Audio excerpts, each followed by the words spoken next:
What's up, guys? My name is Nick Spina. This is episode 2 of Puck Drop, where we'll be discussing the 2020 NHL playoff format as a result of COVID-19. Now, in today's episode, we're going to be focusing on the Western Conference play-in rounds only for this playoff format that the NHL released as of May 26th. So today I'm bringing on a big hockey fan and one of my good friends, Mark Hlushko from Harrison, New York. Thanks so much, Mark, for coming on. I appreciate it. It's a pleasure. Thank you for having me. Of course. So just to kind of open up the conversation and give a little insight on some of your hockey knowledge, when did hockey kind of start for you? Was it, you were just watching the pros or you were in skates young? What was the deal? Yeah. So basically, when I was in skates when I was really young, obviously my parents are huge Ranger fans. Started out young, played lots of travel hockey, slowly built up, played some high school, played more travel, actually won 2 state championships. It's actually a cool experience. Absolute flex. And that's about it. What did it feel like to win one of those state championships? I've never won anything in my life, so I don't know what that's like. What is that? Yeah, it's a pretty unique experience, but especially because they're back to back each year and they're both in overtime. Oh, Yeah, damn. So, Mark, before we get into the West, as a fellow Ranger fan yourself, I do want to hear your thoughts on the series against the Hurricanes. What are you looking forward to most in this series? What I'm looking forward most is, of course, the superstars of the Rangers, Panarin and Mika, and how much damage they can do to the Hurricanes. Yeah, what do you think Carolina's plan is going to be? Because the Rangers have had Carolina's number the whole year. They've literally swept them in every game that they've played. Mm-hmm. Carolina doesn't seem to have a way to stop New York because you've got guys up front. You got Kreider. I mean, their top six. The Rangers' top six is insane. We know that. Kreider, Buchnevich, Zibanejad, and then you got Panarin, Strome, and Fost, who just work ridiculously well together. So the Rangers being a fast-paced team, even though they're young, Carolina's defense is shaky, and so is their goaltending. So that's what concerns me with them, I guess. Yeah, I agree. I think the Hurricanes have the offense to match the Rangers' offense. I think both teams, their defense are a little young and shaky, to be honest. I think the Rangers' goaltending have the advantage there against Hurricanes. Yeah, I mentioned this in last week's episode with Will. Can you believe, Igor potentially starting the playoffs and Henrik as a backup? I never thought those words would come out of my mouth. But it's a possibility. I think it's going to be ridiculous to have that goalie tandem. Ranger fans have been waiting a long time for that. Yeah. As you mentioned, Carolina has a lot of depth. Their deadline acquisitions could potentially put them over the top. They got Trocheck from Florida. Obviously, Brady Shea from New York. The Rangers' top 6 is good, but beyond that, I don't think they have what it takes. Obviously, they weren't expected to make the playoffs. Mm-hmm. And I think that's the crazy thing about the Rangers, is that none of this was anticipated. It's a rebuild year. Sure, they pick up Panarin and Trouba in the offseason. They get Adam Fox from Carolina, ironically, in that trade. So they picked up a lot of players, but by all means, this wasn't how it's supposed to turn out. So obviously for the rest of the league, it wasn't supposed to turn out this way. Yeah. But, the Rangers weren't supposed to be in a contending spot. I just saw what you sent me on Twitter earlier, that the Rangers could be at risk to lose their international players due to the work visa. How do you think that impacts their team, considering the majority of their lineup is international? Finland, Sweden, Russia. Impacts them highly, because those players, you have Mika Zibanejad, Henrik Lundqvist. I mean, you got some high-skilled players overseas. So I don't know. I don't think, if they're not able to come over, I don't think the Rangers could have a chance against the Hurricanes. I mean, it's possible, but yeah, anything's possible in the playoffs. But I'm looking at the list now. Currently, the Rangers that are supposed to be overseas. You got Henrik Lundqvist out of Sweden, obviously. Pavel Buchnevich. Where's he from? Russia? Yeah, he's Russian, right? Capo Kakko from Finland. Jesper Foss, Georgiev. So literally both Ranger goaltenders. I think the only reason why Igor is not on this list is because he's been spending his offseason in Greenwich. He's actually in Florida, I think. Really? He's in Florida? Yeah. And a couple other Russian players. Oh, yeah. I did see that on Twitter, actually, last week. I think, I don't know, somebody tweeted it out that he was practicing with Ovechkin. Yep, he was. which is very good practice. Yeah, it's very good practice. If he learns how to, I was going to say if he learns how to stop that one timer, but nobody can stop that one timer from the No one's stopping that. It's a absolute heater. And Kravtsov too. I saw that they posted an article that Kravtsov might be coming back potentially. Yeah, I don't really know. Anderson. And Anderson, yeah. Yeah. Anyway, so enough about the East. We talked about that last week with Will. This week, our episode topic is the Western Conference matchup. So I guess we'll start with the big one. Chicago and Edmonton, McDavid and Kane is your primetime matchup. Obviously, we know that Patrick Kane has the ability to take over a playoff series. We've seen him in the playoffs before. What did they win? 3 championships? Yep. Yeah, they won 6 3 years. championships in 6 years? Yep. Yeah, I'd mentioned this last week about Carey Price being terrible, and that it's different for Kane because he's a scorer. Like scorers can take over very, very easily. Goalies have issues taking over because as good as you can be, if your defense isn't good or if your offense isn't producing, like you can only do so much, right? Mm-hmm. So I guess given the break and given the fact that honestly Chicago wasn't supposed to make the playoffs, they're sitting at literally dead last in the West, at the 12th seed. How do you think, I guess, Kane and Taves are going to work in this? Is it going to be, do you think we're going to be used to seeing, how they play in the playoffs? Obviously, this year's different. What's their impact going to be? Well, first of all, Kane and McDavid, that matchup is going to be something to watch. The experience definitely goes to the Blackhawks. You got Kane, Taves. You got Seabrook, Keith. Yep.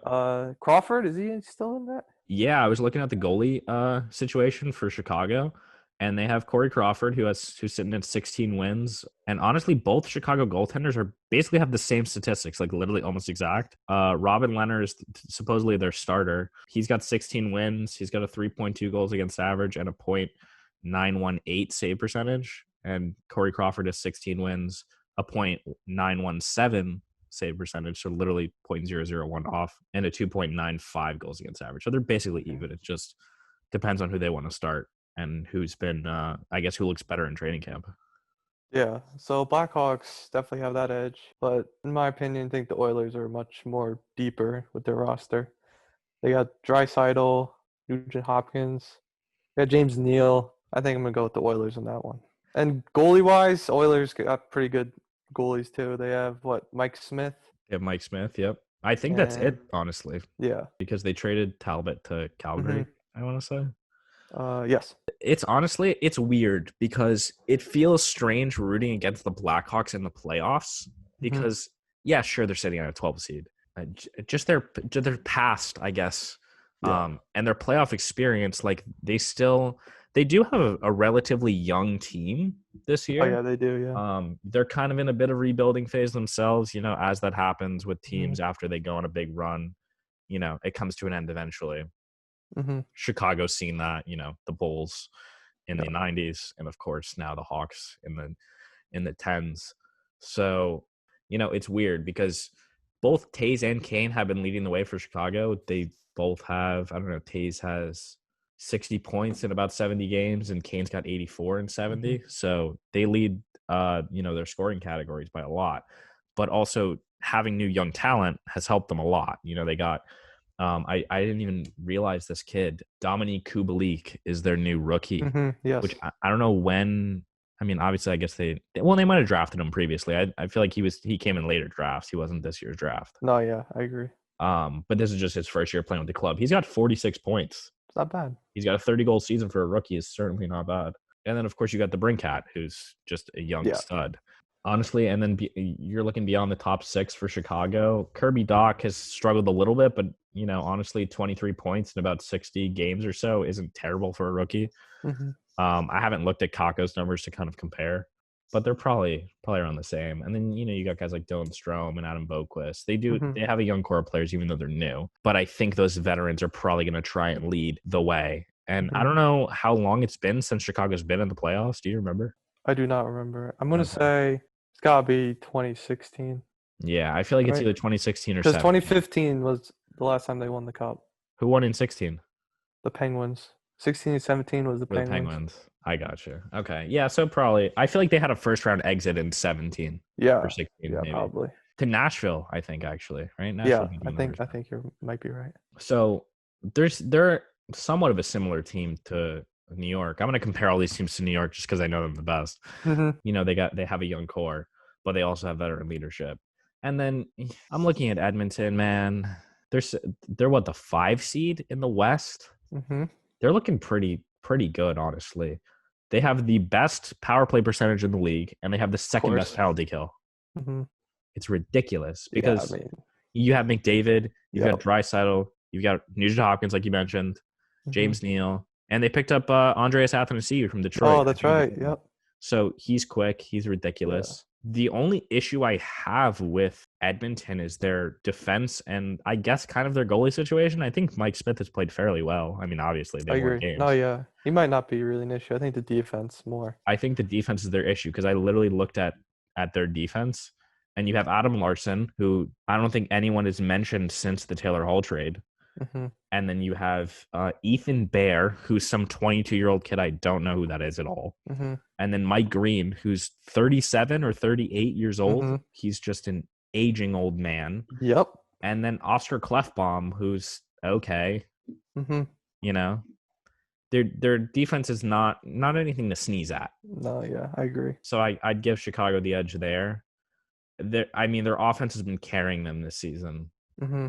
It's a rough pick for me, honestly. I might have to take the underdog in Chicago, even Really? though, yeah, because I don't know. I mean, McDavid and Draisaitl are going to be a nasty combo, and they have been all year. I mean, Hmm. literally, I'm pretty sure both of them were top 3 or top 5 at least in the goals category or the scoring category. Hmm. I think it was McDavid and Draisaitl, and then Pasternak and Panarin who tied for third. Hmm. Yeah, I don't know. Something about Chicago. I have a good feeling. They got a good young group, and they've got 2 Hmm. veterans that have played well all year. I mean, no one knows how the break is going to affect them necessarily. That's also true. So I guess that plays a factor. But yeah, I give it to Chicago. I don't know. It Yeah, also depends how, Taves and Kane leads the youngsters. yeah. That's also the thing is I don't know if they'll. I was just thinking this. I don't know if they're going to be enough. Hmm. Because I think the biggest thing about Chicago is that those young kids have to play well. If they Hmm. don't play well or if they play mediocre, it's Yes. game over. Edmonton wins in a heartbeat because McDavid and Draisaitl will carry the Yeah. team on their back. Or even James Neal too. You need to look Yeah, out for James him. Neal likes to show up in the playoffs, Yeah. so he's nice locker room experience. At the very least, Hmm. I'm giving the underdog pick in this one Interesting. with Chicago. I know Hmm. you don't agree with me. No, I think I'm gonna go with the Oilers. What I do want to mention is that considering Draisaitl has played so well, Hmm. he's in the conversation for the Hart Trophy. Based on his play, he literally led the league in scoring this year, I want to say, but like by a landslide. Scoring? Like goals? No, like Oh, just in points. points Yeah. generally. And no one seems to care about any of the other finalists besides New York Ranger Artemi Panarin. Hmm. What do you think about that? He deserves much more credit, Panarin, to be honest. I mean, he's getting credit, but not as much as he should. I think the thing for me is that Edmonton, they've been good the past couple years, right? Hmm. They've been rebuilding. McDavid has helped them immensely. Hmm. The point of the Hart Trophy is any player that's most valuable to their team, right? So for the Oilers, you have McDavid and you have Draisaitl. So if you're looking at Draisaitl for the Hart Trophy, he's not necessarily most valuable because they have Connor McDavid. Hmm. So it's like when you have it's like for Pittsburgh, they've got Crosby and Malkin. Would you give Malkin most valuable player over Crosby? Not necessarily. But when you're looking at statistics, it would make sense to give Draisaitl the edge in that sense. But obviously, they do work well together, so that certainly helps, right? Then you look at New York; they're rebuilding. They're not supposed to be a good team. They have some stars now. Panarin's played the best hockey he's ever played in his entire career in New York, and you look at what he's done. This might be biased, but I'm just talking from a hockey standpoint. You look at what he's done to every other player around him, and he's just made them ridiculously better. Like, look at Ryan Strome. Hmm. I saw this tweet the other day, and it was like the Oilers could do nothing with Ryan Strome but turn him into someone like Ryan Spooner Yeah, I or saw something the like tweet. that. He plays with Panarin, and he's so much better. Hmm. He really fits that second line role because literally in the beginning of the year, I was watching preseason games, and I'm looking at Ryan Strome, and I'm like, they got to get rid of him. He Hmm. sucks. I hate him. He's doing nothing. And then they start mixing the lines up a little bit. They throw Panarin on his line, and he's just godly. Like, he makes everyone around him better. And the point of the Hart Hmm. Trophy is that he's most valuable to his team. You look at the Rangers this year, if Mika Zibanejad was healthy for all the games, you might necessarily give the edge to him, but he's not going to take over the league, right? Yeah. So Panarin obviously wins that category. So I don't even think I'm being biased in this sense by saying that Panarin should win it because he has been most valuable to the Rangers, and he's the one Yeah. that basically took them to the playoffs. No, yeah, I agree. Like the Rangers would not be where they are without Panarin, in my opinion. Yeah, they wouldn't. No way. And Panarin turned Strome into second line center. Yeah. So Because that's Hedel my wasn't going to opinion. do it. Yeah, I agree. All right, so moving on. We've got the Flames and the Jets in the West. We got a little off topic there. Looking at the Flames, see, the thing is that I haven't watched enough of the West because all their games are like super late or at like 10 o'clock. I'm going to sleep or I'm playing Fortnite. Like I'm not watching hockey at 10 p.m. Yep. So I did a little bit of research, as one does. And I'm looking at the Flames. I was hearing from like, a bunch of fans and like I was reading through like the comments on TSN's post and like, the different, reading all the articles, looking at the team previews.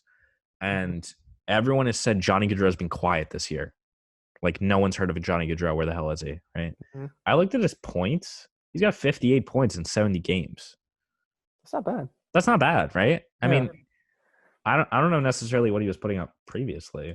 I mean, I guess it's not bad, but I mean, I guess for his standards, it could be better. If you don't think of it like that. I guess that's true. Let me look at his stats right now. Let's see. Last year, that makes a lot more sense now.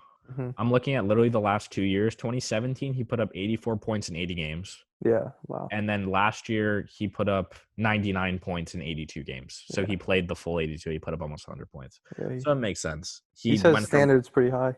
Yeah. Well, I mean, his first, literally his first year in the league, he put up 24 goals, 40 assists. He had 64 points. Mm-hmm. And then he literally held basically a 25 goal like average for the rest of his time. He had 36 goals last year and 63 assists. That's insane. Yeah, wow. And Calgary went what, second or third round? Second round. Last year? Yeah. They lost to the Avalanche, didn't they? In the first round? But what was that in the first round? Yeah, it was first round. Oh, okay. I was gonna say, well, first round bounce. He played a lot better, but the Avalanche are disgusting. They're that's. And then I don't know how you feel about this guy, but I personally just don't like him. Matthew Tkachuk has led the Flames. 61 points in 69 games, almost has, a point per game average. For whatever reason, I just don't like him. He doesn't seem like not that he's not a good guy off the ice, but like maybe because he has a like Marchand vibe to me that I just don't like. He can score goals, but he's also like someone that's going to get under your skin. No, yeah, for sure. He's definitely like a Marchand type player.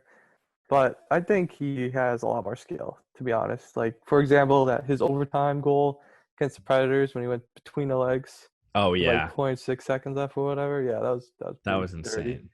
He's very skilled. Yeah, he's very skilled, and I don't know, just has some fire in him. I don't know, I kind of like that. Yeah, that's true. That fire in him, that was kind of that was a nice pun because they're the Flames. I didn't even realize. Yeah. I didn't take too much of an in-depth look at Calgary's defense, but I honestly don't think it's changed much from over the years. I think they still have Mark Giordano on the back end. I mean, they got rid of Dougie Hamilton. They traded him away to Carolina. Yeah. Yep. Other than that, I think basically their defense has stayed the same. No, yeah. And they've been steady.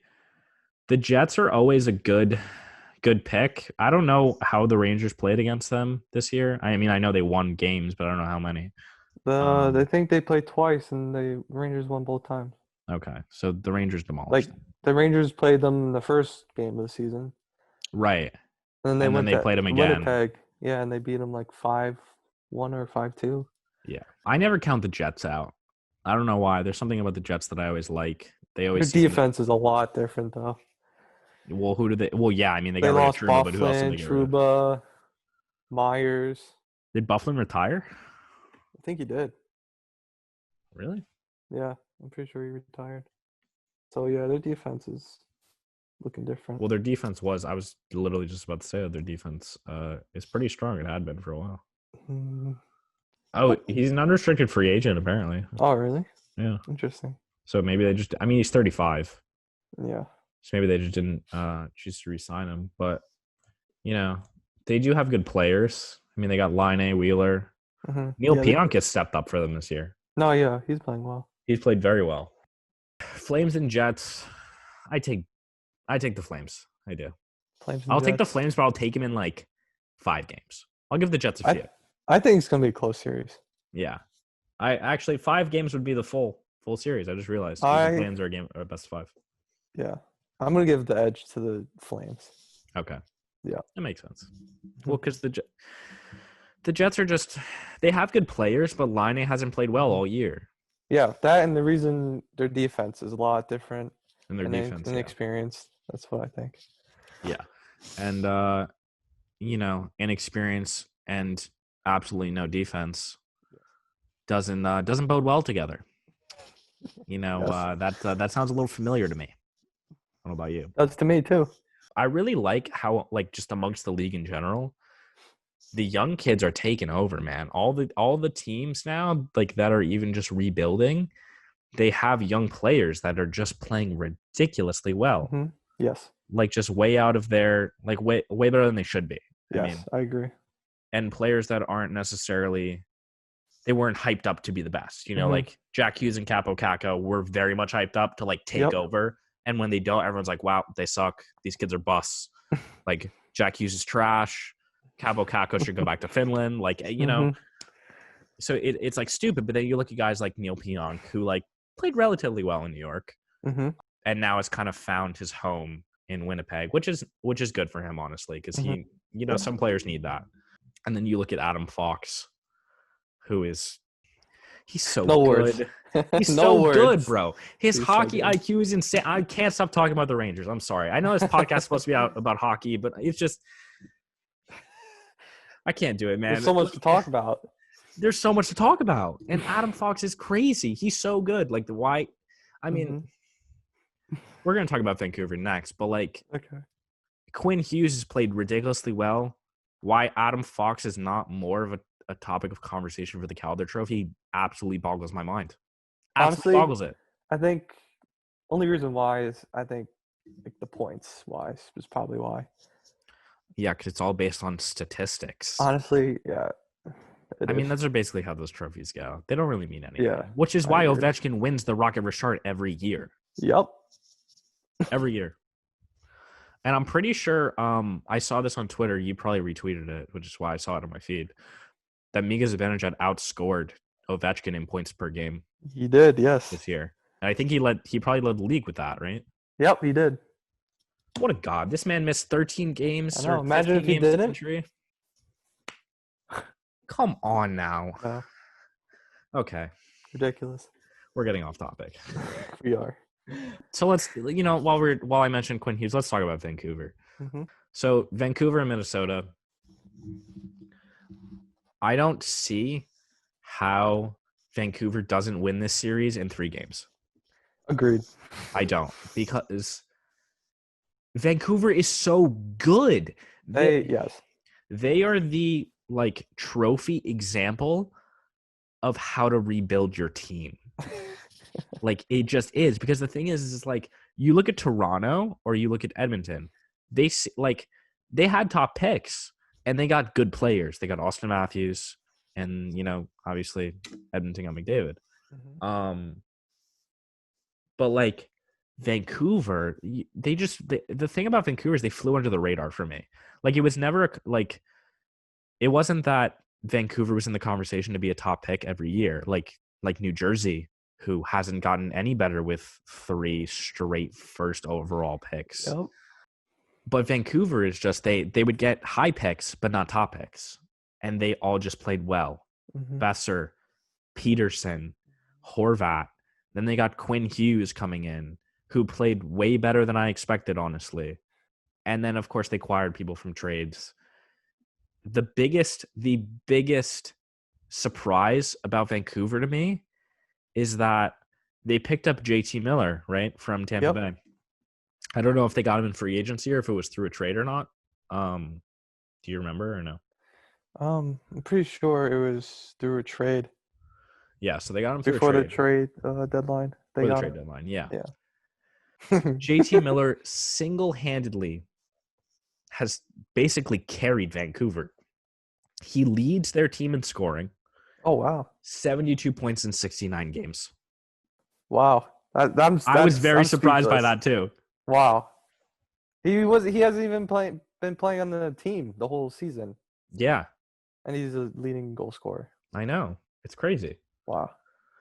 I think the majority of those goals were scored in Vancouver too. So, Wow, that's crazy. that's ridiculous. That I never boggles my thought mind because it's not that he doesn't have it in him. that. Oh yeah, he does. I Because he think. does. He's a good player, and Yeah. But the thing about him is that maybe, see, you can say this about honestly anyone. JT Yeah. Miller was not going to be a superstar for New York. He was going to be more of a role player. He sits in your top six, maybe your third line. He produces 20 goals a year, and that's it. That's what he does. Yeah. And he feeds the stars, which Yes. he basically never had, because he had Kevin Hayes in the middle between him, who is, I don't like him anymore. No, I don't like him either. But now it's just I never imagined him being a superstar player, especially against all these other players that Vancouver has. It's crazy. Yeah, it also depends who he's playing with. He's playing with a lot of good players on Vancouver. Right. And they're all young too. Yeah. So yeah, they're all young. they all know each other well. They all think the same. There's no like veteran hierarchy amongst that team. They're all in the same boat. There's definitely good chemistry there. Definitely. And their goalies played insane. Yeah, their goalies were really good. Markstrom is ridiculous. I think it's going to be a similar theme with Vancouver, considering their entire team is young. They're not as young as the Rangers are, but we're not talking about them right now. The kids have to play well. Yes. That's going to be their key because their entire team are the kids. True. But also they have their goalie to bail them out if they don't. That's true. Yeah. And I think their defense is fairly strong. I didn't take an in-depth look on who they have and what their numbers have been. But again, Vancouver flies under the radar. I feel like for a lot of people. Yes. Looking on the other side, can you honestly tell me who do the Minnesota Wild have without naming Zach Parise, Mikko Koivu, or the Norwegian legend, Mats Zuccarello? I mean, they got Eric Stahl, but he's getting older and older. It's going to be interesting if he can keep up. Defense-wise, they got Matt Dumba, they got Spurgeon. But is that enough to hold back the Canucks is the question. No, I don't think so. Those are good players. Don't get me wrong. Matt Dumba's good. Jared Spurgeon's good. They're not great. How they even made it to the playoffs, I don't understand. But the thing is that the West is completely different than the East. Yeah, practically every team is in it in the East. Like literally every team. And it's like a point or two difference. Like the Metro specifically. It's literally like there were like three teams within like 1 or 2 points of even the second wildcard spot. Or only one team sucked in the Metro, and that was the Devils. And that was the Devils. You want to know why? Why? Because they have their management is not particularly stellar, and they have young guys, but I feel like maybe they're mismanaged, but also maybe they just haven't found their stride. Yeah, I think it's a combination, to be honest, of all that. And they've gotten rid of a lot of people too. I mean, PK Subban certainly did not help them. No, that contract does not help either. No, it doesn't. Did I say losing PK Subban? He joined. Yeah, I think you did. He joined New Jersey. Shit. Fuck. Whatever. So looking at Vancouver and Minnesota, I don't even know if I want to give Minnesota a game, honestly. But like, I feel like I have to. I feel like I'd be making a ridiculous pick to take Vancouver in 3 games. I mean, because the Wild have to score on them sometime. Markstrom's not going to shut them out, and I don't honestly know who they have as a backup anymore. Who, Minnesota? No, I mean, Minnesota has Dubnyk to start, who's I think he's been playing mediocre. Okay. I think not great, a little shaky, especially towards the pause. But I guess either team, honestly. I don't know who Vancouver has as a backup goalie either. I know Wild has Stalock, right? Oh, you're right. The Wild do have Stalock. Yeah. All right, so the last series we're going to talk about today is Nashville against Arizona. Arizona has played surprisingly well The past couple of years, I mean, they've been able to. I think last year they got close to sneaking in the playoffs, but I don't think they made it. And this year, obviously, they played a lot better. I mean, Clayton Keller stepped up, adding Hall, from that trade really did help them. He's played, surprisingly well with his new team. And then, they got Oliver Ekman-Larsson, Phil Kessel they picked Phil up, Castle, yep. the hot dog man, Phil Kessel. And then, the aging veteran, but clutch veteran, Derek Stephon. Yes, sir. So I like Arizona because the thing is about Nashville is they haven't changed their team at all since 2017. Yeah, I agree. They've made no moves, which is not necessarily a bad thing. Mm-hmm. But, I guess they made it to the Cup final in 17. If it ain't broke, don't fix it. Mm-hmm. But I don't know. I think they lost Subban. Yeah, well, and they lost Subban, and they got Weber in exchange. So what I do like about Arizona is that while Nashville hasn't made any changes, Arizona has picked up a lot of good players, right? And I think that's what's going to make the difference. You look at who they have in net, and Pekka has played okay for Nashville, and then you look at Arizona, and they have Antti Raanta, who has played ridiculously well for them. Obviously, he had some good training.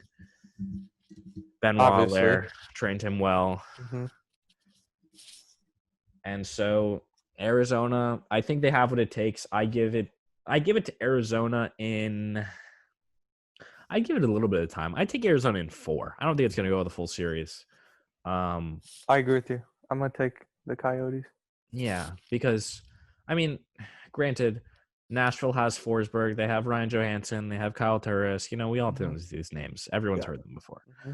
Nashville hasn't necessarily been a team that's like broken out this year, I feel like.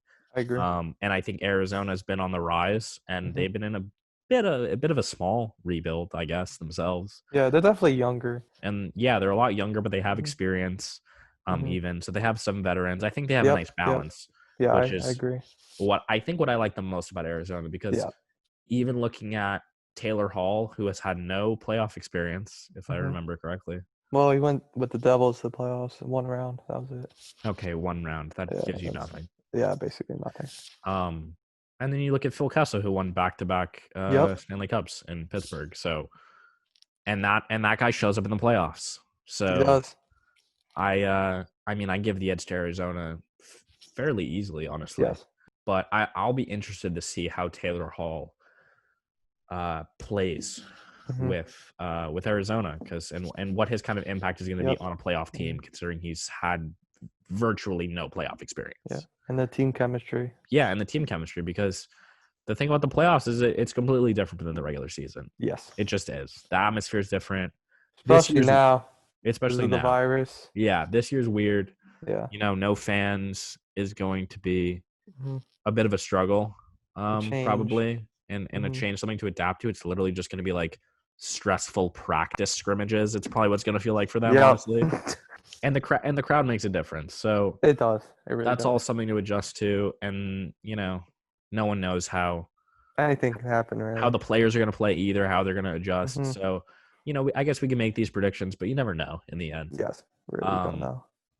So, and also I think, if I remember correctly, Taylor Hall's supposed to be a free agent at the end of the year. But my prediction is that I think if he plays well enough with Arizona, and maybe they sneak past a round or two, I think he'll just re-sign in Arizona. They have a good group. No, yeah, definitely. I don't see why he'd feel the need to just go off anywhere else. Start fresh. There's if he's fit in well and had some good chemistry and continues to build that in a playoff series or multiple playoff series, then I think he's got a home in Arizona, and I think they want him there. Thank you guys for listening to today's episode. On next week's episode, I'm going to bring on somebody different. I don't know who they will be, but we are going to be talking about the top-seeded teams, where the other 8 teams that I didn't mention, the top 4 in the East and the top 4 in the West, and see, what's good about those teams, why they were top-seeded, and what their round-robin play is going to be like, and what those matchups will kind of look like for each respective team. I do want to thank Mark today for coming on the show. It was a lot of fun, man. I really appreciate you coming. Yeah, I had a lot of fun. Thanks a lot. Of course. And of course, as always, I'm Nick Spina. Make sure you guys follow me on Instagram at NickSpina9 and on Twitter at NickSpina22. If you want to follow updates, I'll be posting when the shows are going to be posted, little previews here and there. And other than that, have a great day, guys. Appreciate it. See you next week.